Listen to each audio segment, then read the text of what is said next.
At the end of this week's parasha, Parashat Shelach, we have the parasha of tzitzit. The Torah commands us to put tzitziyot, put these strings, on the corner of our garments. And the pasuk says that v'natenu ala tzitzit hakanaf, and you place on the tzitzit on the four corners of your garment, petil techelet, a techelet thread, which is close to blue. Uritem oton, you'll look at these tzitziyot. Uzchartem et kol mitzvot Hashem. You remember all the mitzvot.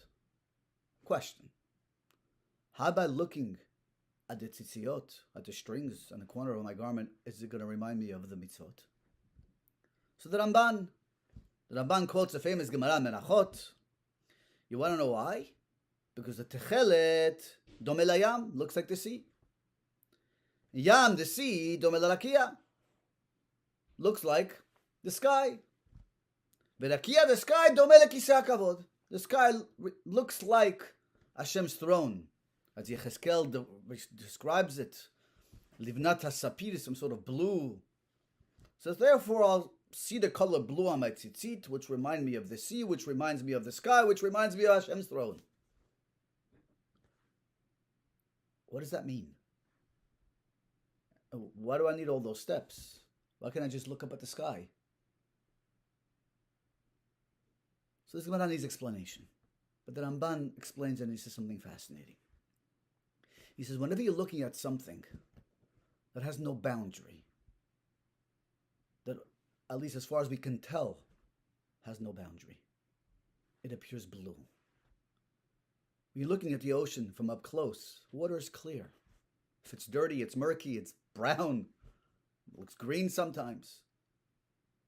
Only when you look at it from far away does it appear blue. When we look at something that seemingly has no boundary, in the worlds of Tehillim, the sea really has no boundary. God imposed an artificial boundary on the sea because water wants to spread everywhere. So it appears blue. The rakia, the sky, in a sense, also has no boundary. So it appears blue to us. And Kisei HaKavod, God's throne, Hashem is referred to as En Sof. Hashem has no boundaries. Hashem is infinite. So the idea is when we look at the Tchelet, it reminds us of the sea, which is En Sof, has no boundaries. We look up to Rakia, at the heavens, we'll recognize it has no boundary. And it will remind us of the Kisei HaKavod, Hashem's throne. That's En Sof. Hashem is infinite and has no boundaries. See, by looking at the contrast of the lavan, of the white of the tzitzit, and the blue of the tchelet,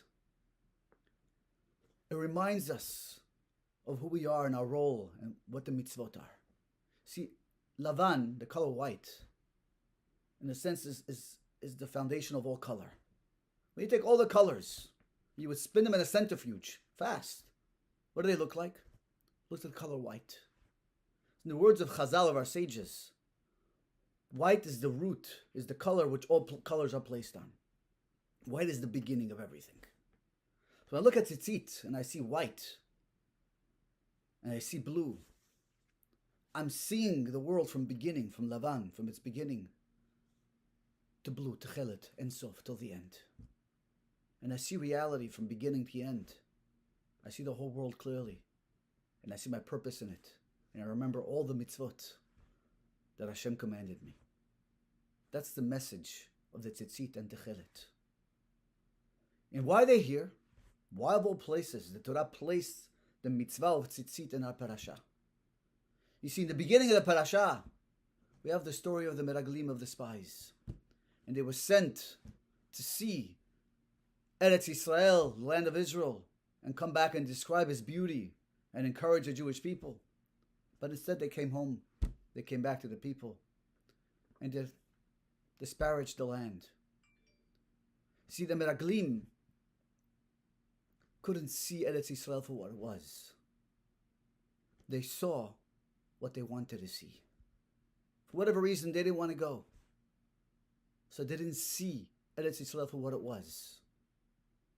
And they came back with a bad report. So at the end of the parasha, to those of all future generations, remember, Don't see what you want to see. See reality for what it is. See the world from beginning to end.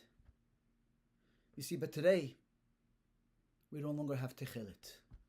The Midrash Rabbah says that when the Bet HaMikdash was destroyed, the second temple was destroyed, Techelet was nignaz. We didn't forget. It wasn't lost. It was hidden. You see, once the Bet HaMikdash was destroyed, we no longer have the full ability to see reality of what it is.